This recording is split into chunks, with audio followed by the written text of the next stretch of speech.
So I think what I like most about this is that um, it's not just a really easy course. You're going to be challenged, but that challenging is going to help you grow, and it is fun if you like problem solving. If you don't like problem solving, then you probably shouldn't be in school.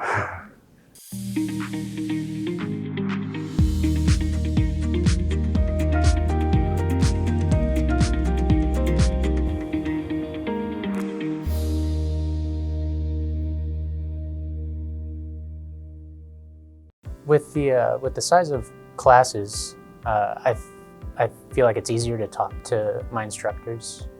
And like when I first went to App State, it was this big hall with maybe 100 students, and I was just kind of like a wallflower in the back kind of thing. But I've been able to communicate with my instructors, and they've all been very helpful when I've had questions, even the ones that I feel are stupid, for lack of a better word, but those are important questions too, I feel like. Probably the difference between our degree and a Bachelor's of Science degree that you'd get from App State or any other university, this one is probably more a hands-on degree.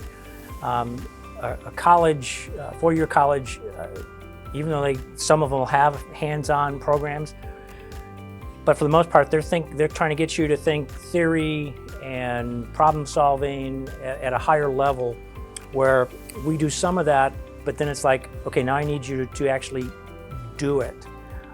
So that's kind of probably the biggest difference between the two.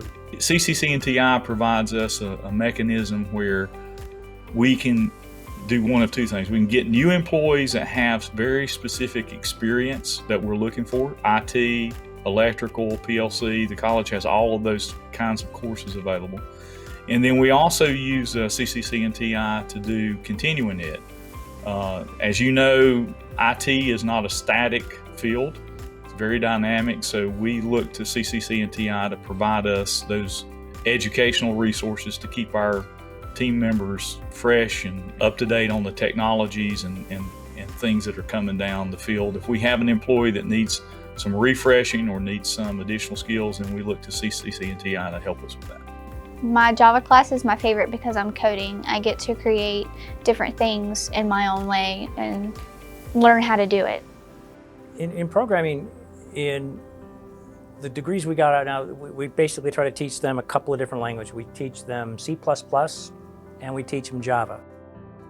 Both are used in either web-based development or in a lot of technical programs. C++ is used.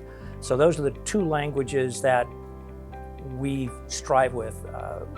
We're getting close to starting a Python program, which opens itself up to a whole lot more job opportunities.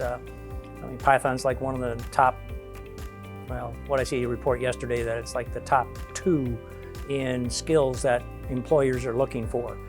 So they'll be able to get that skill along with C++ and Java. Basically, someone that can work independently, that doesn't need a lot of supervision.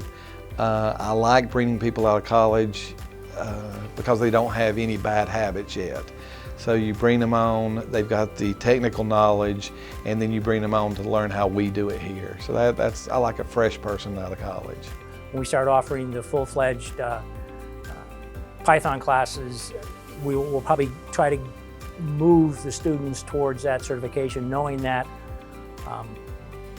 this program wants to give you a lot of hands-on skills, and sometimes that certification adds a lot of leverage to a 2-year degree plus certification. At least tells an employer that, okay, you've got an education, you're willing to learn, and you know something in depth, which certification proves.